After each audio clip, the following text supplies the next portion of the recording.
Everybody's ready to go? All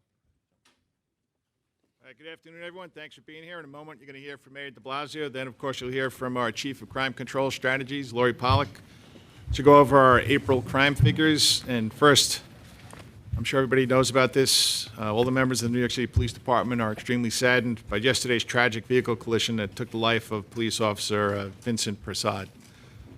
Vincent was married, and his wife is 13 weeks pregnant. Officer Prasad was on his way to work at the 101 precinct when it happened, and I want to thank the Nassau County Police, EMS, and the other first responders who did all they could.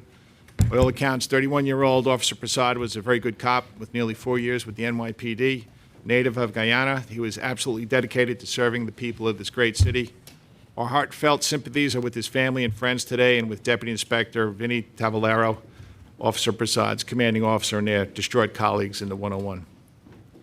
As for the hard work being done by our cops out there across the 5 boroughs, I continue to be pleased with the progress we're making to improve on our already record-low crimes. Chief Pollack will get into the details of that. Meanwhile, we're continuing the series of community-based meetings in our highest violent crime neighborhoods. The meetings have been extremely helpful in identifying the particular problems that are sometimes unique to specific neighborhoods.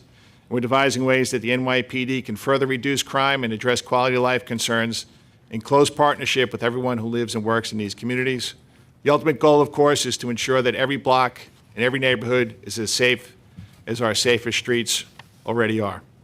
The people we serve understand that we all have a stake in our public safety, and we're evolving and making our way forward together by building trust and strengthening relationships in every corner of New York City. Mr. Mayor. Thank you very much, Commissioner. I want to add my voice to the commissioners. This is a tough day for the men and women of the NYPD, having lost another comrade in a very, very tragic crash. And our city mourns today. This is a young man of real promise who devoted himself to this department and cared about this city and was just starting a family, as you heard, and that makes it all the sadder. So for the family of Officer Vincent Prasad, just want to say we are all thinking of you. You're in our thoughts. You're in our prayers. And to all the men and women of the 101 precinct, we're thinking of you as well. We know what a tough day this is for you, and our hearts are with you, too. This is a time, of course, each month we reflect on what it means in this city to have a police force that does such extraordinary work, and what it means for the lives of everyday New Yorkers. And one of the things we all focus on here is seeing the human impact of this work. And every time there's one less murder, every time there's one less shooting, every time there's one less robbery, it means a family did better and someone is still with us. And we take very seriously that obligation. The NYPD, in a way I think is truly extraordinary, continues to build on a record of historic success. April was another record-breaking month. And this is crucial to put in context. It's not enough from the point of view of this department and of this mayor, it's not enough just to keep driving down the statistics and making the city safer. We have to do it everywhere. And the focus this year has been on using the tools of precision policing and neighborhood policing to really drill down and focus even more intensely on 6 precincts, which the Commissioner identified in January as needing further focus because we know we can do more and help people in those communities to be safer and to feel safer. And those precincts are the 2-5, the 4-0, the 4-1, the 4-2, the 7-3, and the 7-5. So that effort continues to deepen, and we'll be reporting on it throughout the year. But the big picture for this city is positive. Chief Pollack will go into the details in a moment. But overall crime down 6% versus April last year. Murders down April to April 34%. Those are very, very good indicators. And it continues to be done while deepening the relationship between police and community. I've talked before about the fact that the NYPD is doing things in such an intelligent fashion. I've talked to people around the country about this. You know, the fact there was 150,000 fewer arrests in 2018 than in 2013, and crime continues to go down steadily is miraculous, and that's part of what makes this department so special, and you can see it in the deepening bond between the police and our communities. So I want to thank the Commissioner, thank his team for another strong month, and just a few words in Spanish. Abril ha sido otro mes extraordinario para nuestra policía. Al empezar este año, notamos un aumento en homicidios. El NYPD ha puesto trabajo extra en las comunidades afectadas y este abril tuvimos menos homicidios que el mes de abril del año pasado.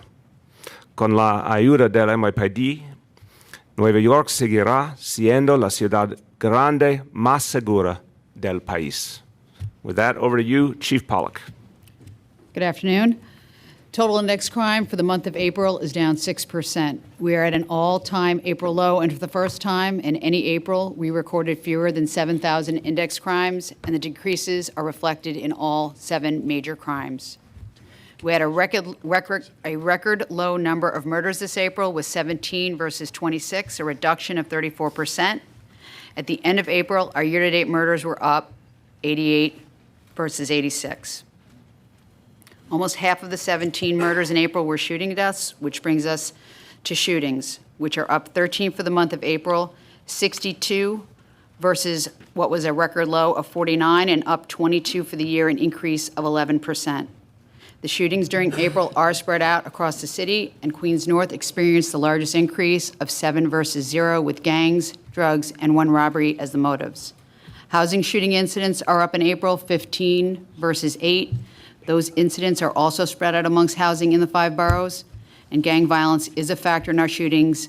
Over 50%, or 32 of our shootings, are gang-related. The crime of rape is down 16% for the month, 141 versus 168, a reduction of 27. As you see in your crime brief, the biggest reduction is in same-year reporting, and out-of-year reporting is almost even. Domestic rape is the category that has remained even with last year. Domestic rapes account for almost 45% of our month-to-date and year-to-date reports. The April robbery number fell below 900 for the first time in CompStat history. The April burglary number fell below 800 for the first time in CompStat history, falling lower than the previous record low in 2017 of 921 burglaries. Since the beginning of the year, I have spoken about the ebb and flow of crime, but during the last 7 months, we have seen consistent reductions in robbery, burglary, auto theft, and total index crime. We are 1/3 of the way through 2019, and we are seeing record lows for our year-to-date crime, with reductions of over 6%, which translates into over 1,900 fewer crimes so far in 2019 over 2018. Thank you. All right, thanks, Lori. Any questions about the crime statistics? Yep. So I know hate crimes are up, I think 67% this year. Would you want to talk a little bit about how the NYPD approaches that? Do you hire more hate crime task force members? Or? Chief Shea will speak about that. Dermot?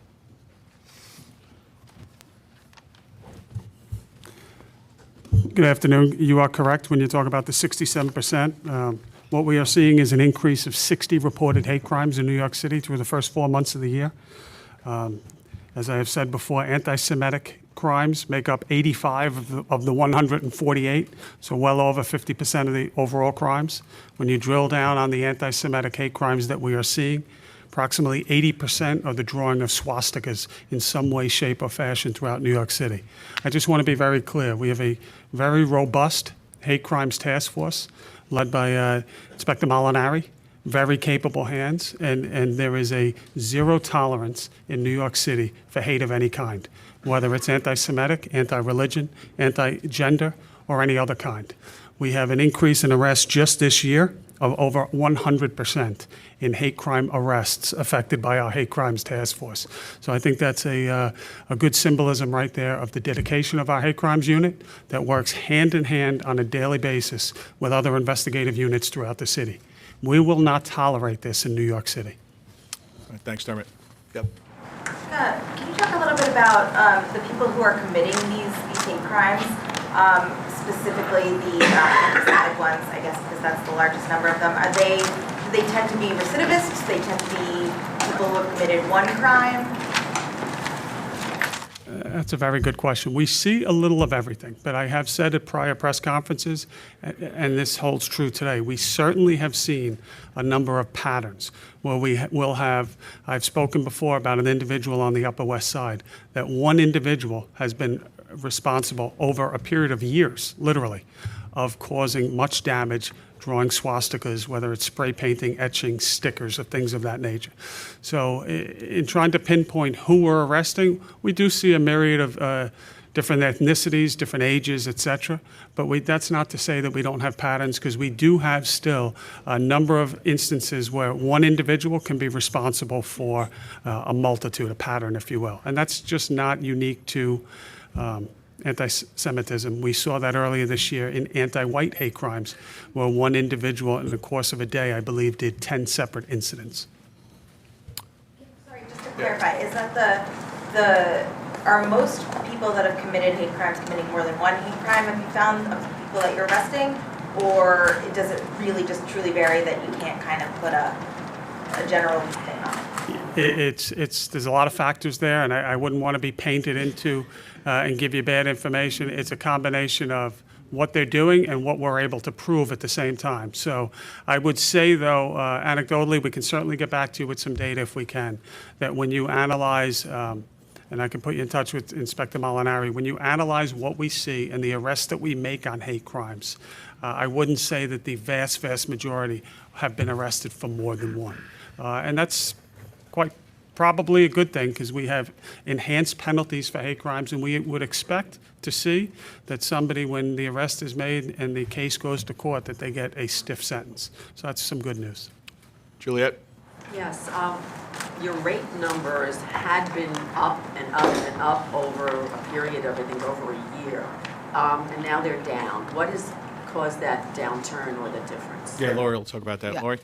I don't think that we can draw any conclusions right now. This is the second month where the numbers are down. We continue our outreach. We continue to investigate every crime very thoroughly. We still want the reports. We want people to continue coming forward, and we're just not going to draw any conclusions right now. Do you think anything has to do with the fact that you just reconfigured your special victims unit, or that there is a different person at the top? I really do think it's too soon to tell. Yep. Back on the hate crimes, do you draw a correlation? You said that 80% of the incidents have been, particularly in anti-Semitism, have been graffiti, swastikas of that nature. Do you find any linkage between that kind of activity and the violence that we've seen in California, Pittsburgh, and elsewhere, and how troubling is the spike given that reality? That's a difficult conclusion to make. I mean, certainly when you look at some crimes, we've said this before about sex crimes, things in the media, things in the public eye, how it influenced crime and crime reporting. It's certainly a possibility in some respect, but trying to definitively nail down causation, I think, would be a little premature. Commissioner, yesterday there were a number of hate crimes the last couple of days, but yesterday specifically, there was one in Crown Heights where somebody spit at somebody who was Jewish, accused him of being a member of a cult, and it was a pretty ugly crime. I wonder if you're investigating it, and I also have another question. Dermot, you have that one? Sure, I do. I'll speak to two, actually, Marcia. Two that shows the collaboration that we have. At least one of the two, and I believe both, were not initially reported directly to the police. They were reported to the Anti-Defamation League, and due to the collaboration that we have with many partners across the city, they were funneled to Inspector Molinari and his team. In the one in Brooklyn, both of these incidents have been initially triaged, if you will, by the Hate Crimes Task Force, and they're under review. I will say that in both of these incidents, the 19th precinct and the one, I believe, in the 7-1, you had incidents that occurred on the street where individuals came in contact with each other and got into some sort of a dispute before any mention of hate or any type of further activity was involved. And then subsequent to a dispute, specifically in the Brooklyn case, then there was comments made anti-Semitic in nature. We have a report on it. It's currently being reviewed by the Hate Crimes Task Force. If I could just ask the Commissioner and the Mayor, your thoughts about why there has been this increase. not only in New York City, but really a lot of other places in anti-Semitic. I think it's really clear, Marcia, the forces of white supremacy have been unleashed, and as you know, those are profoundly anti-Semitic forces. I think what's happening here in this country is that a lot of folks used to be told it was unacceptable to be anti-Semitic, it was unacceptable to be racist, and now they're getting more permission. And what I'm seeing around the country really worries me, that these nativist forces who don't like a whole lot of people who make up America today, including the Jewish people, are coming out of the woodwork, and we've got to fight them back. We've got to make very clear it's unacceptable in our society, and the best way we do that here is by finding the perpetrators and prosecuting them and ensuring that they feel the consequences of their acts. Message to New Yorkers about this? New Yorkers can really help by reporting any act of hatred, whether it's anti-Semitic or any other kind, because we have to show there will be consequences. And the NYPD is doing an amazing job. And when you look at how many people they've caught and how many people have been prosecuted, it's very, very clear that if you commit a hate crime, the overwhelming likelihood is we're going to find you and you're going to pay the price. But there are some people who are committing crime that we don't even hear about. We can't let that happen. That just lets the cancer grow. So my message to all New Yorkers is we will protect you. We're going to not ever take a hate crime lightly, but we need the help of the people identifying any time when someone does one of these hate crimes. Yeah, just to build on that a little bit, just that the message from the NYPD is that there is zero tolerance for any hate crime. It doesn't matter what the group is. And that's why we're so fortunate to have Inspector Mark Molinari in charge of our hate crimes unit. This is something that they do every day, and if they do see a link with any sort of groups, that information goes immediately over to our Intelligence Bureau, and it's fully investigated. Yep. Continuing on hate crimes, is there one part of the city where it's concentrated, or is it spread throughout? We certainly see a number of incidents in Brooklyn, but there is no part of the city that I would say that we haven't seen in some shape hate crimes reported. It tends to be spread out, but if there was a concentration I would pinpoint, it would be Brooklyn. Tony? On the rape issue, are you noticing any different pattern in the prior year rapes that are coming in to drive the numbers? Are they abating? Are they staying the same in terms of proportion of the rape count? The out-of-year reporting this year, this month, is even, so we're not noticing any pattern right now.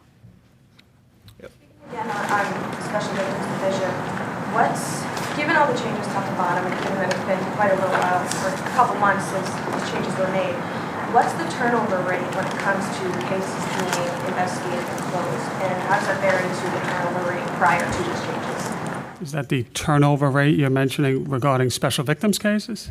And when I say turnover, I mean how long it takes for a case to be solved. Yeah, there really is no solid answer in that, and I think that's by design.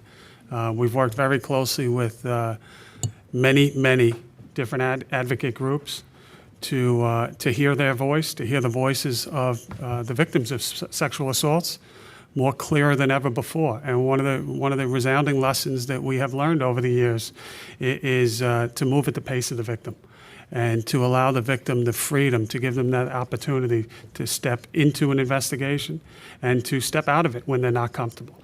So to hold to a, rest assured, that does not mean that our special victims are not full speed ahead, doing everything possible to catch perpetrators responsible for heinous acts of sexual assaults. But to put I think would be a bad barometer to put a timeline on that when you have cases where individuals are coming to us really routinely at this point, and it's a good thing, where they are not comfortable in going forward. And we get over and over again, and this is a good thing, and we've seen it recently with hate crimes as well, where individuals are coming forward to report crimes and saying, I don't want an arrest, but I feel empowered. I've gotten the message, whether it's through friends, whether it's through outreach, whether it's through advocates. The mere act of coming forward and reporting it is sometimes beginning the healing process. I hope that answers the question.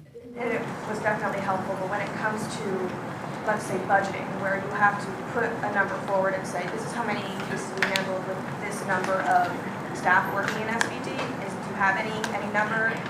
We have a very adequate and robust special victims division that can handle and are available to work any and all crimes that come forward.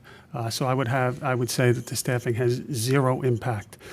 We have a great leader in Chief Judy Harrison. She's doing a phenomenal job, along with the entire division, and they stand ready to investigate any and all sexual assault claims that come forward. And with the additional personnel we put in special victims, the case per investigator number has come down. Yep. Rich? So at least one civil rights organization has said that there's an increase in anti-Semitism associated with the measles outbreak and the locus of it. Have you seen any hate crimes that are that could be attributed to people, I don't know, reacting to the measles outbreak? None that have been brought to my attention. Dermot? No, we have not.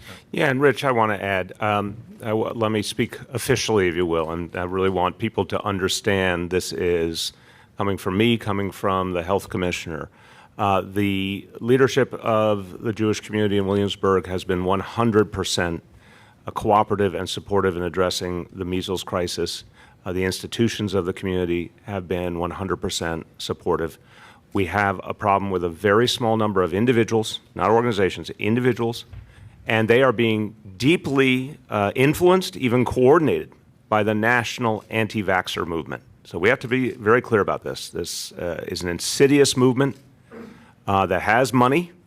Some celebrities, as you know, are involved with the anti-vaxxer movement. They have sources of money, and they saw an opportunity to expand their very negative philosophy into Williamsburg, Brooklyn, and they found some individuals who were misguided and believed that they were hearing the truth. We're countering that all the time. We're putting out more and more videos, more and more. We're doing a teletown hall with doctors to answer people's questions and give them the facts. We're doing a lot, obviously, in Yiddish to just give people the truth to counter this horrible, dangerous anti-vaxxer propaganda. But it's really not about anyone's ethnicity or religion. It's about a small group of people who unfortunately have been influenced by a national movement, which we should be very worried about. It's having an impact not just in New York and California and other places, and this anti-vaxxer movement must be confronted. Yeah, in the back. Mr. Commissioner, with the preponderance of crimes, hate crimes against the religious community, Jewish people, communities, individuals, and particularly the religious institutions, taking into account the growth of active shooters in many places around the country, are there any plans to train, like in the public schools, religious leaders, the teachers, the administrators, to prepare for an active shooter situation? Yeah, we do have active shooter training available through our counterterrorism division. I know Chief Waters at the pre-Passover conference, he did speak to a number of people about that. So that training is available. I'll have to get that to you, all right? I have to get you a good number. Gloria? The Southern Poverty Law Center said they had identified a white supremacist man that lives in Flushing in Queens. They ID'd him. And I just was wondering if the department is aware and if there's anything you can do as far as monitoring that person. Chief Galati will speak about that. Tom? I'd have to take the information from you. I am aware of somebody that we became aware of that was out in Flushing, and it was based on a license plate that was given to us. I'm not sure if that's the case you're referring to. But in the Intelligence Bureau, what's that? Jordan is the last name. I would have to get back to you on that. But we do have active investigations where we are looking at people inside New York City. Any other crime stats questions? Going once? All right, off topic. I had one more on hate crimes, Chief Chair. I was just wondering if you could just give us a straight breakdown of the numbers, how many you've seen year to date compared to last year, and how many arrests you've made compared to last year. I'm being told it's in the press release already, so for brevity, we'll refer to that. Okay. Off topic, police questions. Police question. Okay. Mayor, there was an incident on the MTA bus where a driver was accused of yelling measles at a passenger.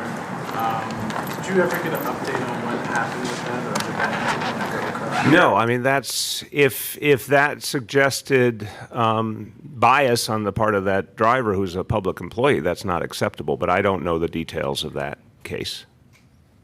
Yep. Commissioner, you tweeted about the actions of the retired ESU detective in North Carolina disarming the gunman in that incident. Can you talk about that, your familiarity with his actions and your pride in his training here in that role? Yeah, he's retired a number of years, trained by ESU, I think who are the best trained cops in the United States. He went down there and he responded to the scene, and because of the brave actions taken by the one student that was unfortunately killed, he had the opportunity to restrain the gunman and place him under arrest. So, just once they leave the NYPD, it's still with him.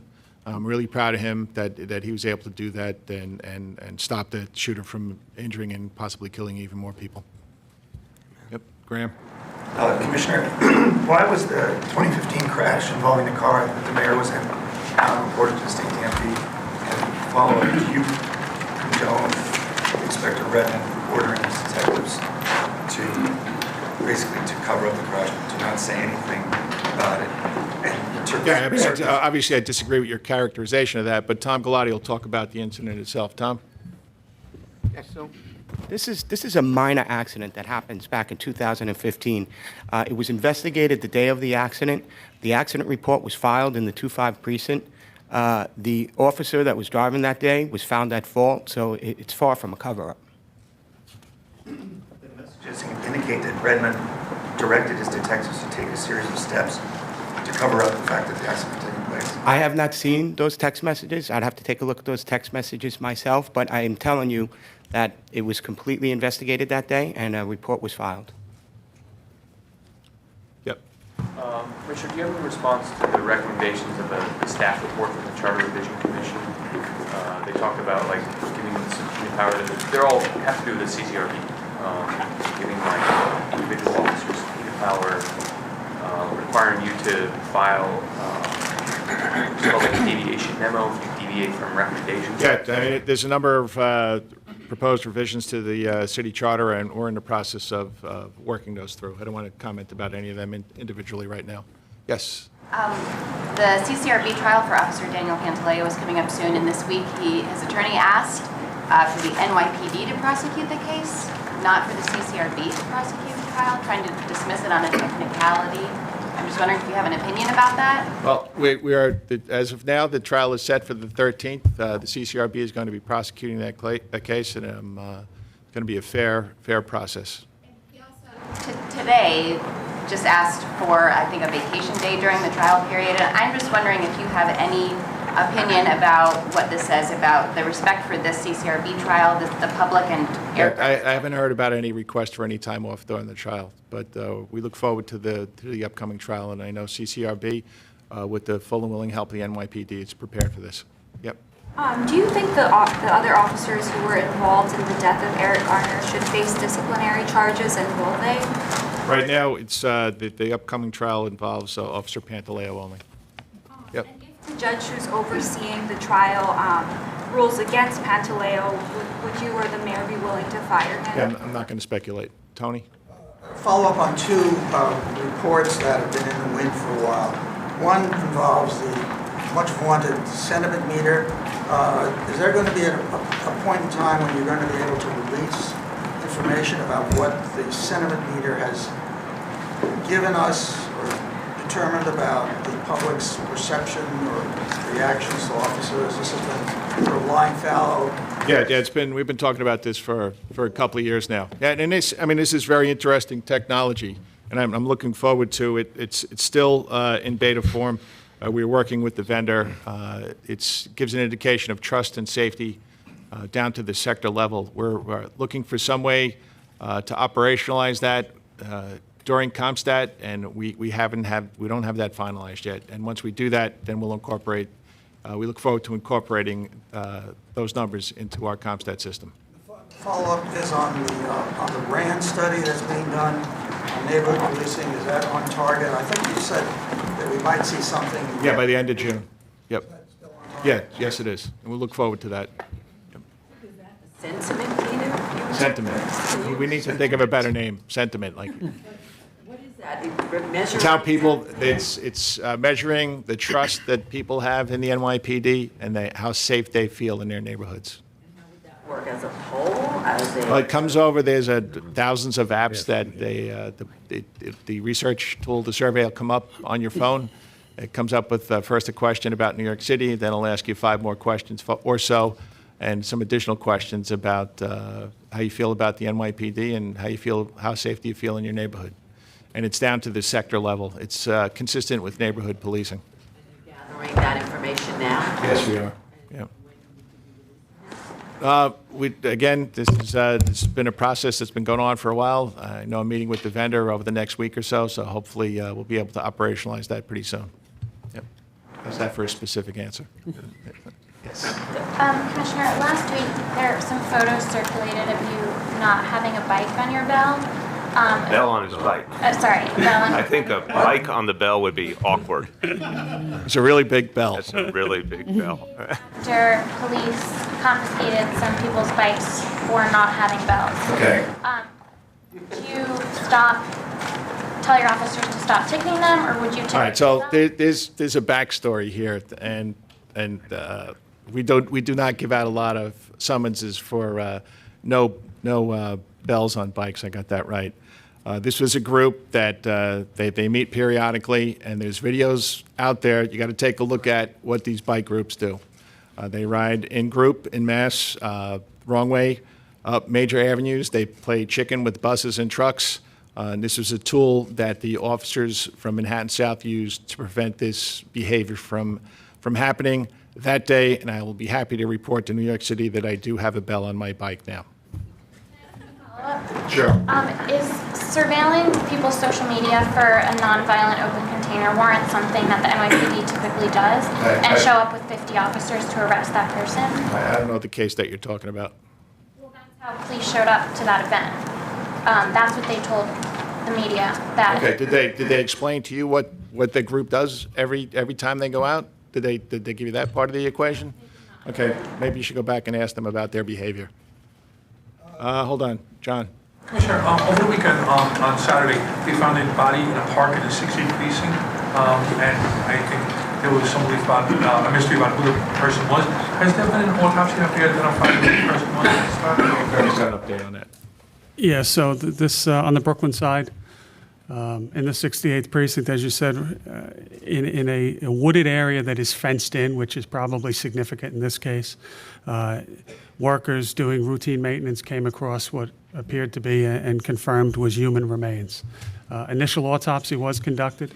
The remains were in an advanced state, I'll call it, of decomposition. So at this point in time, it will require further testing to even determine at this point what the sex was. It remains an open investigation. There's no determination yet as to cause of death or whether criminality was involved in this incident. There was the follow-up question is going to be, so I'll answer it before it comes. There was what I will refer to as a space blanket. Commonly, if you see people finish a marathon and they throw that wrapper around themselves to keep heat in, that was found in close proximity to the remains. You can speculate, I will not speculate, as to whether it was somebody sleeping there to keep warm or not, but that's the facts that we have now. Again, more testing will be required to determine cause of death, and at this point in time, whether it was criminal in nature or not remains open. On that case, does the heat from the space blanket affect the decomposition? That's a great question that I will not get into the specifics, but this will all be examined by the pathologist going forward. Time for 2 or 3 more, please. Gloria?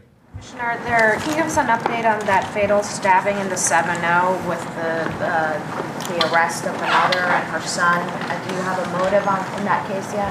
Yeah, we do not have a definitive motive as of yet as we sit here today. It remains very active, the investigation.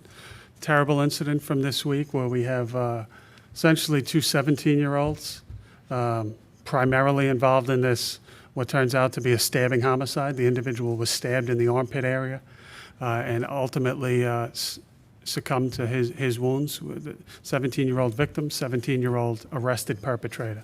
As you said, also arrested was the mother of the stabber. Portions of this event were caught on video, portions were not. But it is our belief that the mother took essentially the murder weapon and kept that from the police in an attempt to hide the murder weapon. The motive, you'd have to go back before you look at that, and we are looking at what incident kicked off before the initial stabbing that took place in the street. We believe that there may have been some other individuals at that location, possibly involved in a disturbance or a fight, but that remains the open part. And hopefully that will shed light as we move forward. This is still fairly fresh in terms of what the entire incident. We are very concerned anytime we have an incident like this, because then the potential for retaliation in other parts of the city. Another question for the commissioner. There was a legal aid report that came out today that found that NYPD officers who work the most overtime are also sued for misconduct at higher rates than their peers. Yeah, our Deputy Commissioner of Legal Matters, Ernie Hart, will give you an answer on that. Well, part of that story is that the number of lawsuits against police officers since fiscal year 2014 is down. The NYPD looks at that. We look at the lawsuits. We have a very robust civil monitoring program, civil lawsuit monitoring program. So we look at those very closely. The comparison to legal aid stats is a little bit incorrect because we don't necessarily know what that captures.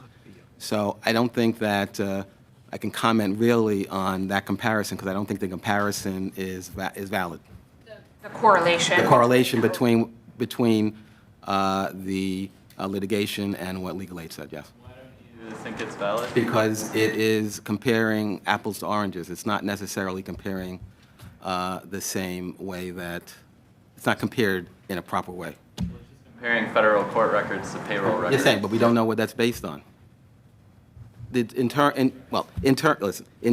of whether or not the complaint was dismissed, determined by the judge, by a jury, whatever. There's a lot of factors that aren't included. In the back row. Commissioner, are you aware of former Detective Michael Moore's case? Complaint against the NYPD based on. Yeah. So what's your response? Okay, I take those allegations very seriously, and there's no tolerance for that kind of behavior. There is an investigation undergoing by the Detective Bureau Investigations Unit. I know that there's pending litigation also. Yep. This is a follow on the Legal Aid or the Legal Aid Society's report and the number of officers sued. Some of those officers have quite a few adverse credibility rulings. Are those also tracked by the department? Are those looked at in terms of who's blocking OT, who has adverse credibility rulings, who's blocking lawsuits against them? How does that work in the Rails matrix? Every lawsuit is looked at. Honestly, I don't know, but I would suspect that they are. Yeah, we do track those through Rails, and we do take a look at that as well. So we look at every aspect of the officer's conduct, and we follow up as appropriate in every one of those instances. Thanks, Ben. Yep, Graham. Commissioner, a couple of stories in the last week about fraternization in the academy. Do you think there's a problem there? Yeah. Commissioner Tucker is in charge of training. He'll speak about that. Ben? Yeah, so what was the question again on the fraternization? This is the most recent case? Yeah, I'm not going to say much about it except that, I'll say firstly that fraternization between any police academy staff and our recruits is strictly prohibited. So that should be clear. And as a result, given these allegations, the department, and in particular the investigations unit at the academy, will follow up and make their recommendations for whatever discipline they think is appropriate. Yep, sorry. There was a report that the police department plans on slashing overtime in the coming weeks, months. Will that be affecting summer all out at all? No, this is what we do. We have to manage overtime, and this is part of our overtime management program to make sure that that money goes to where we need it to fight crime. And we have, in the coming weeks, I'm sure we'll have a press conference about upcoming plans for summer, including all out. So, In the back? Will we be able to get a breakdown by borough of the crime statistics that you discussed earlier? The overall crime stats? Yeah, you could probably do that online, but we'll make sure we get it to you, okay? Okay. Thank you, everybody. Everyone, turn over, and then we'll go to off-topic for me.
Okay.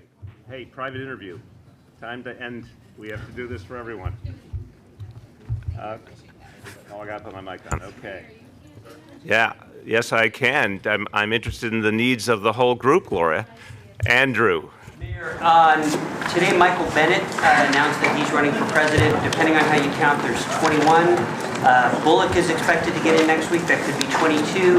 If you run, that might be 23. Stacey, Your math skills are outstanding. is that the DNC has capped the number of participants in the debate at 20, which means even if you do run, you might not make it into the debate.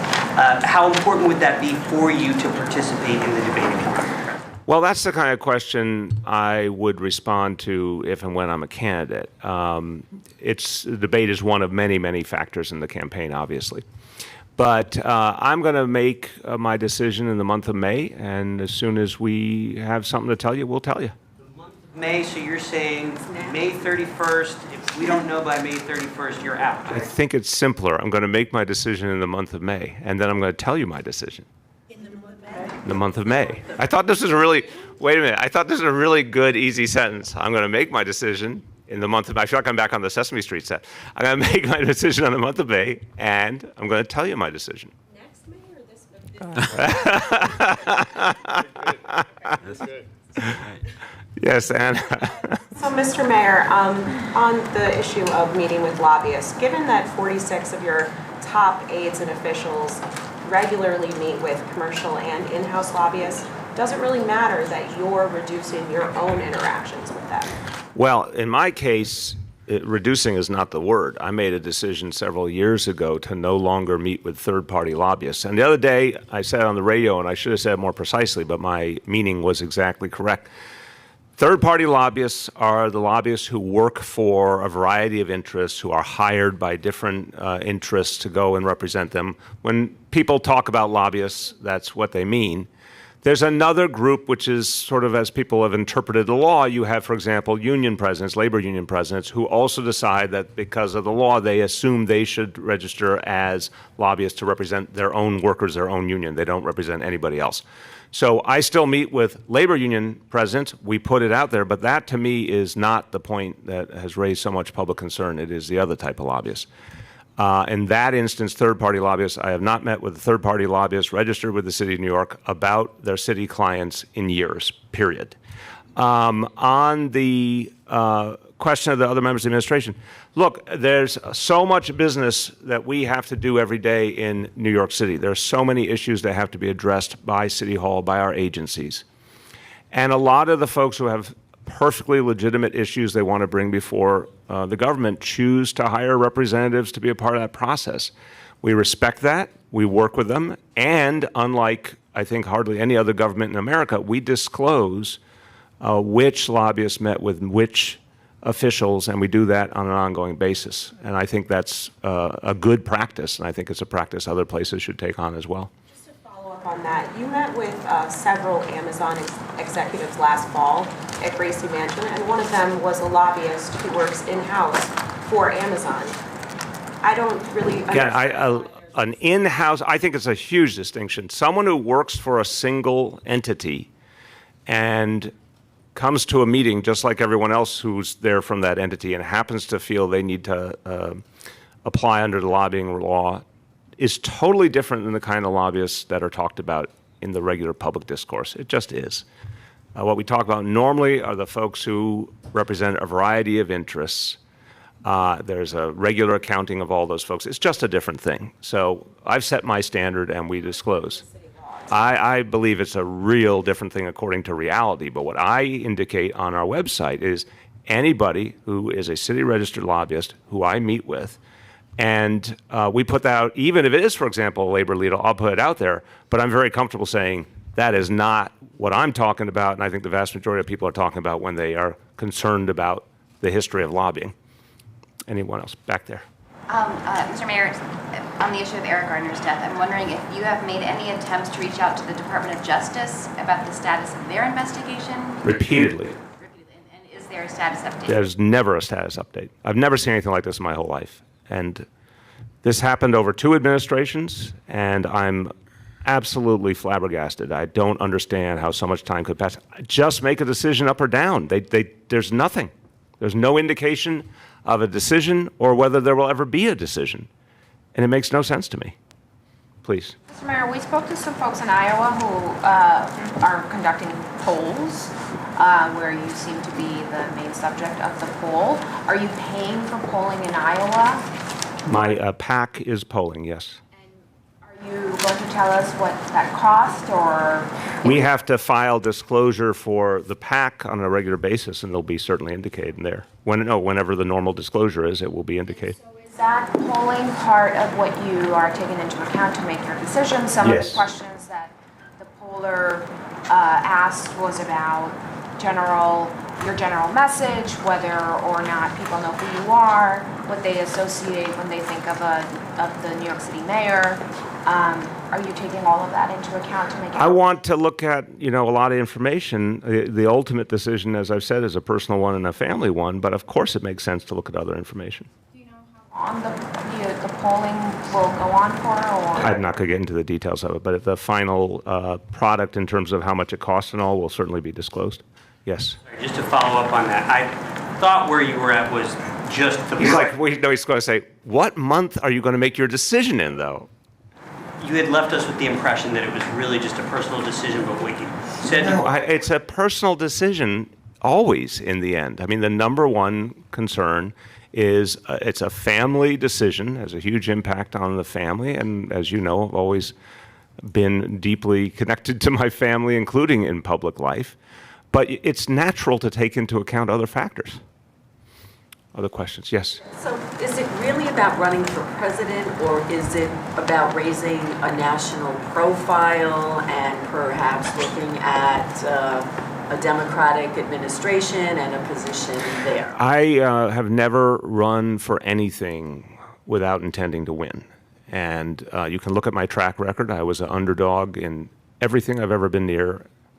And I'm not saying that with any hubris, Juliet. I think this is an extraordinarily rich field and a complex dynamic, ever-changing. I think we can all agree on that. If you don't like the way the field looks on Monday, wait a day or two and it will change. It just, the composition and the polling numbers, it just changes all the time. It's extraordinarily dynamic.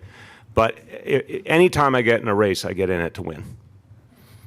Yes. Mr. Mayor, you mentioned Williamsburg, the anti-vaccination crowd. Is the city doing anything to investigate or identify who these anti-vaxxers are? And are they breaking the law in any way? It's a great question, and that will certainly inspire me to go back with the health department and the law department and ask if there's any indication of violation of the law and the information being distributed.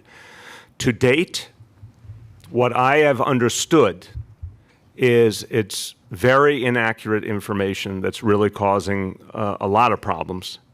But again, this is not new. This is not just in Williamsburg. This is happening all over the country. So I've not heard of something that might reach the standard of being illegal. But I think we should look to see if there is any potential illegality, because it's really destructive. I mean, it's causing innocent people to think they shouldn't vaccinate their children, and that's dangerous for their children and everybody else's. Please. Mr. Mayor, many people feel that our country is going in the wrong direction under the current leadership in Washington. What would you do if you did run and were successful in being elected as president to change that direction that you've opposed yourself? Look, I would say again, I am not going to get into detailed questions about a presidential race unless and until I am a candidate. I think the country needs to change and change quickly. The things we've worked on just recently, the global warming crisis, the fact that New York City is now taking the most aggressive action in the country to address it, particularly with the new buildings mandate law. The fact that we have rampant income inequality and it's growing in this country, and I think it's going to endanger our social fabric.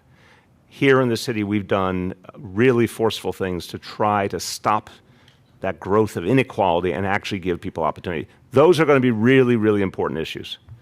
But whatever role I play, I'm going to be sounding the alarm on these issues and talking about ways we can address it and showing that New York City is actually doing something about it. Yes? Mr. Mayor, another flyer popped up in the locker room at the Park Slope Y. Wow, you guys are obsessed. Go ahead. Suggesting that you don't wipe down your gym equipment. They need to flyer me directly so I can see these flyers. They're not doing a good job. I've done a lot of flyering in my day. These are really incompetent flyerers because I never see their stuff. You can print that. Can you tell us whether you wipe I have gym equipment? a rich history. Can't say every single time, but I think I have a rich history of. That's blasphemy. You gotta wipe it down. I'm being truthful, but I try to be consistent. Yes, Marsha, on bigger issues, I'm sure. Actually, yes. Yes. Mr. Mayor, the Board of Elections only approved 38 sites for early voting. And Yes. that you want 100 sites. 100%. So what are you going to do to try to move them off the dime? And is 38 enough to deal No. with what you feel? Marsha, you were with us on Monday, and you know we predicted this, unfortunately, that the Board of Elections, rather than take $75 million that we offered to them and do at least 100 sites that would really give people a chance to have early voting in their neighborhood and be able to take full advantage of it, the Board of Elections did the bare minimum under state law. Think about this. Think about a borough the size of Brooklyn with fewer than 10 early voting sites. It's preposterous. And the board just never fails to disappoint. So we're going to go back and remind them that we have a check for $75 million if they will just do the right thing and set up enough sites. So then, Marsha, predictably, they said, oh, we're having trouble finding the sites. We're not having trouble finding the sites. We're going to put out a list of at least 100 sites that are available for all 9 days and accessible and fit all the standards. We're going to produce that soon to help them do their job. Apparently now they do have a few more weeks, and the deadline's been opened up so they can finally get it right. But this bill was passed months ago. They had all the time in the world. This is all they do all day is run elections, and they couldn't figure out how to do this, which is very troubling. Ask a follow-up question. The other day you called the Board of Elections the Board of Excuses. Yes. I know you probably heard the reporting of Michael Ryan's testimony before the City Council. I wonder if you feel that he lived up to your... Yeah, unfortunately, he did. He had a chance to come in and say, we need to do things differently. We're going to do them better. And he could have started by saying, we're going to have 100 or more early voting sites. And thank you for the $75 million. And could I have the $20 million the mayor offered also to make the reforms and improve our operations and help people vote? He failed to do any of that. And it's preposterous. It's just preposterous at this point. It's to call it a 20th century organization is charitable. They're more like something from the 19th century at this point. It's just unbelievable. Gloria. So I guess I just want to ask you more directly why you feel the need to conduct a poll in Iowa. And what about, a lot of what your message is all about, income inequality, climate change and everything else, are things that are already being discussed by other candidates. So I guess I just want to get... Not sure I follow that question at all. The question Why are you conducting a poll in Iowa? I just said that because I think it's important to get an understanding of what people are thinking. It's just another part of understanding the dynamics. This is a pretty straightforward, normal thing to do. For anyone to make a decision, but certainly for me to make a decision, yes. Mr. Mayor, traffic fatalities this year are up 30%, and cyclists particularly up 10%. And there's some pockets in Queens that have a lot of accidents, collisions. You're getting some pressure from council to build 100 miles of protected bike lanes. Is that something that you can commit to, or how else are you going to? We have a plan out already to aggressively continue to build out bike lanes, and it's a very costly plan, but it's the right thing to do. It also takes time to do these things. So I think the plan we have now is the right plan. What we will do a lot more of is more enforcement. I mean, again, when it comes to Vision Zero, it's 5 years of driving down fatalities every single year, each year better than the one before. We intend to have a 6th year. But that's going to be the big changes, of course, like the traffic designs. But it's also going to be, we're going to have a lot more speed cameras at schools going forward because we got some much better legislation in Albany that we fought for a long time. And we're going to have a lot more enforcement by the NYPD. So you will see continued progress. There's no question. So Yes. as of Okay, this please. morning, just as of this morning, we're up 7%, 56 versus 60 in fatalities, vehicle fatalities. So that number has come down over the last couple of weeks. Thank you. Rich. Mr. Mayor, regarding a possible presidential run, you've indicated the family will have a say. Have you had any preliminary indications from the First Lady or the children? Wow. Are they saying, whoa, or are they saying, green light, whatever you want to do, or Rich Lamb's getting in the middle of family business. I'm having this very, very serious conversation. I've traveled to 4 states. We're doing a lot of things to look at this option. Obviously, that's been an ongoing conversation with the family. If early in the process my family had said no, I wouldn't be doing all those things. Let me see over here, please. So this week, Coalition for the Homeless released their State of the Homeless report, their annual report. They're very critical of you and Governor Cuomo, but particularly they predict that homelessness will rise by 5,000, which contradicts the number that you've put out. They've called for more housing for the homeless. Where do you think the criticism, do you think the criticism is fair? And especially when so many activists and groups have urged you to commit to building more homeless housing, housing specifically for the homeless, and you haven't. I mean, why won't you just build, commit to that doubling in the amount? We've been over this a lot of times, but I'm happy to go over it again. So I want to just do a little background. I've been working on these issues since 2002 when I became chairman of the General Welfare Committee in the City Council. I know the Coalition for the Homeless really, really well. I have immense respect for them. I have disagreed with them more than one time, and I disagree with them now. I'm always astounded when we have this conversation that we don't start with the actual facts on the ground, the things that actually happened. I don't know what's going on here. 100,000 people in the last 5 years went from shelter to affordable housing. 100,000 people. Now, I get that good news is not easy to report, and I actually don't hold it against you guys. I hold it against your editors, bluntly, much more. But the fact is, 100,000 people already got affordable housing. That's kind of newsy. That's not theory. That's not percentages. That's actual human beings. So I want to give a lot of credit to Homeless Services for the way they've created that, working with all the rest of the team that works on affordable housing. That already happened, and we're going to continue to do that. But look, I care deeply about fixing the problem at the root cause. For the first time, we're able to stop homelessness on a really big level because we're providing lawyers, real serious numbers of lawyers to stop evictions. We did things like the rent freeze for 2 years. I mean, these are the ways you stop homelessness to begin with, and we think it's having a big impact. But we have more work to do, but there's no question in my mind that the shelter population is going down because these initiatives are starting to work. And we're going to be doing more. We're going to be using eminent domain more and other tools to keep bringing that shelter population down. Is that even true? I mean, the shelter population has plateaued for the last 2 years, and that's directly from your office. It hovers around. It has gone down because we very clearly used eminent domain to create a dynamic where we're able to do a transaction to take buildings that were shelter and convert them to permanent affordable housing for folks who were in shelter and other residents of those buildings who also will benefit from affordable housing.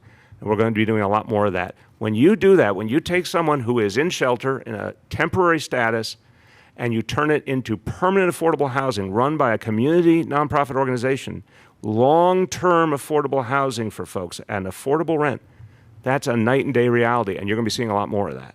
Please.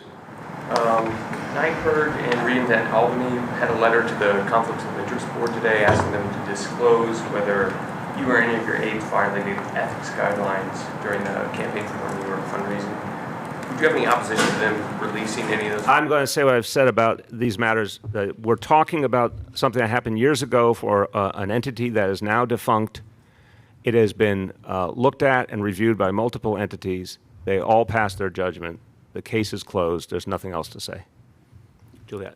Yes, given your strong feelings about the anti-vaxxers, is the city considering a civil suit against them organizationally, or is there any criminal investigation into their activities? It's a great question. Again, criminal investigation, not that I know of, but I think the experts are sitting right next to me, so let's let them comment. No, we'd have to discuss it with our Deputy Commissioner of Legal Matters. Yep. But Criminal investigation. No. But again, this, I will be straightforward. This is the first time your colleague and you mentioned legal option. It has not been the focus of our many discussions inside the administration, which have all been about addressing the immediate dynamic. I think it's a very interesting question. If there is a legal action we can take, civil or criminal, I would take it. So I can tell you that for sure. I don't know if anything the anti-vaxxers have done rises to the level of illegality. I think it's immoral. I think it's hurting people. I think it's putting lives in danger. I don't know under the law if there's some way to go at it. But if there is, you bet we will. Yes? Just back to the question of the BOE. I think Michael Ryan and some others have suggested if the city wants to exert more control over them, they can do it through the budget. And I'm wondering if that's anything you've looked at. There was a question of voting machines, for example. You could specify you have to buy this one with the money, and then they would sort of have to do their work within the parameters of the budget allocation. It's a challenge. It's a fair question, but it's a really challenging dynamic. We're very angry. It's quite clear at the board, and there were questions about, for example, should we not provide extra money for all these special elections or all the additional staffing, and it just doesn't feel like the moral thing to say no to that. Like we feel between a rock and a hard place because we want the elections to go on and we want them to work better. So cutting off the money to run the day-to-day is hardly a productive solution. But I thought the forceful incentive approach, here's $20 million, or in the more recent, here's $75 million. Again, where I come from, that's a lot of money. And that should get everyone's full attention. But this arcane group that, does not answer to the people, they're not accountable to the people, and that's a huge problem. That's why it's a structure that just doesn't work anymore. But I don't know if there's some way to, use our budgetary power to specify a certain machine. I'm not sure legally with the state jurisdiction over the Board of Elections we would be able to do that, honestly. But I hope all this controversy will force a change, because the status quo is broken at the Board of Elections. Yes? You said earlier this week that you didn't really want to weigh in on what the rush was from the Department of Homeless Services to move forward with 44 Victory Boulevard on Staten Island for the homeless shelter, and whether you would be willing to potentially move that planned 200-family shelter to Bailey Seton Hospital, the former campus, if the Staten Island elected officials came to an agreement with the Salvation Army until you spoke to I do remember. Have you talked to I them? owe you an answer, and I actually had a note to myself to get the answer ready and did not do so. So, Freddie, bonus round. I'm going to get the answer today, and we will come back to you before your deadline. Last call. Going once, twice. Yep. Given that Dante is graduating this year, Yes. do you think he will campaign with you like he did in 2013? Will he grow out his fro again? Wow. Yes, Dante will have a separate press secretary for his hair. Yeah, I'm not going to speak for him. He is right now focused on graduating, and starting out his own life, and it's premature to talk about what. First of all, we have to make a decision as a family once and for all.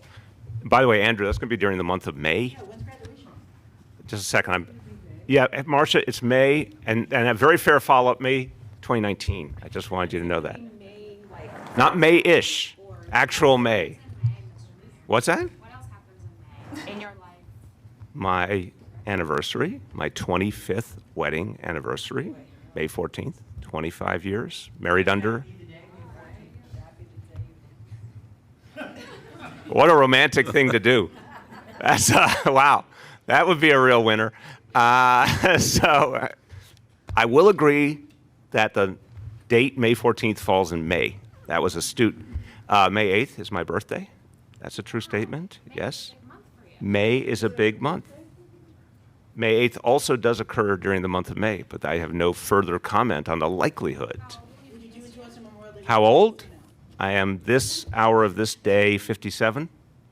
I will be 57 for a few more days. I'm enjoying every moment of it. Did I answer your question? Even this moment? Yes, even this moment, because we're all talking about good things that happen in May. What are you doing with your 25th wedding anniversary? This is a big discussion going on right now. That is silver. What do you do? You don't necessarily do what everyone does. You do what would be nice to do as a couple. That's what we're going to do. And with that, thank you, everyone.